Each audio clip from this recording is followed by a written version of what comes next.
নিরপেক্ষভাবে আপনাদের দায়িত্ব পালন করতে হবে ভোট কেন্দ্রের শৃঙ্খলা এবং নিরাপত্তা নিশ্চিত করার জন্য।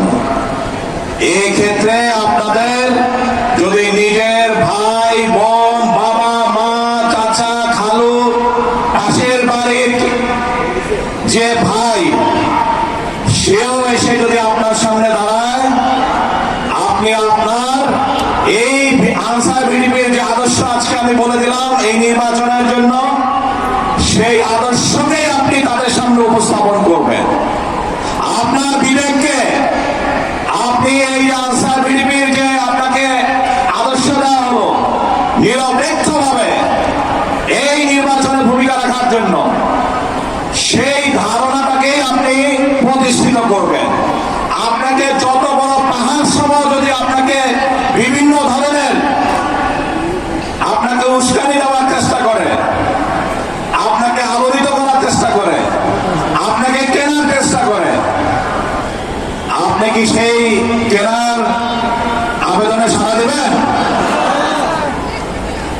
সেটা করা যাবে না, কারণ এটা আপনার উপর একটা এই 18 কোটি মানুষের আমানত।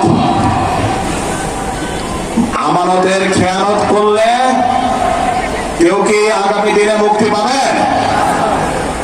আমানতের খেয়ানত করলে স্বয়ং আল্লাহ তাআলা তাকে ছাড় দিবে না। সো আমানতের খেয়ানতের কোনো সুযোগ নাই, যে আদর্শই হোক না কেন।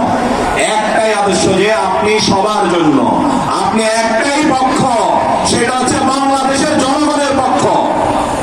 পারবেন জনগণের পক্ষ হতে আপনারা? সো যারা গ্যালারিতে বসে আছো তারা ভালো করে মনে রাখবা, যে যে ভোট কেন্দ্রে নিয়োজিত হয়েছ তাদেরকে সেই ভোট কেন্দ্রে অটল পর্বত সম চেতনা এবং দৃঢ়তা নিয়ে তোমাদেরকে সেই নিরপেক্ষতার যে অঙ্গীকার, যে শপথ আজকে এখানে করছো, সেই শপথের বাস্তবায়ন করে দেখাতে হবে। আমাদের মাথায় রাখতে হবে যে এখানে বিভিন্ন ধরনের সোশ্যাল মিডিয়ায় বিভিন্ন ধরনের প্ররোচনা থাকবে, বিভিন্ন আকর্ষণ থাকবে। এগুলো সব মরীচিকা সম, মরীচিকার মতো। এগুলো কোনো কিছুই তোমার দায়িত্বের পরিধির বাইরে না। এগুলা তোমাকে এমন এমন সব প্ররোচনা করবে, মনে হবে যে না এটাই তোমার জন্য একেবারে কবুল, তুমি যা খুশি তা করতে পারো। কিন্তু না, সেই প্ররোচনাগুলো তোমাকে ভয়াবহ পরিস্থিতির দিকে নিয়ে যাবে। কেন?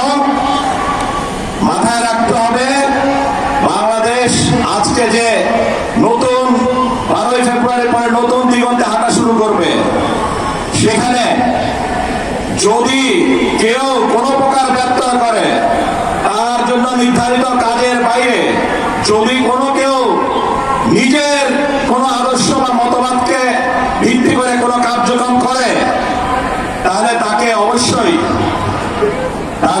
অবশ্যই আইনের মুখোমুখি হতে হবে। তাকে অবশ্যই আইনের যে প্রয়োগ, সে প্রয়োগের মুখোমুখি হইতে হবে। আমি আশা করব কেউ এই ধরনের পরিস্থিতিতে সামনে যেন না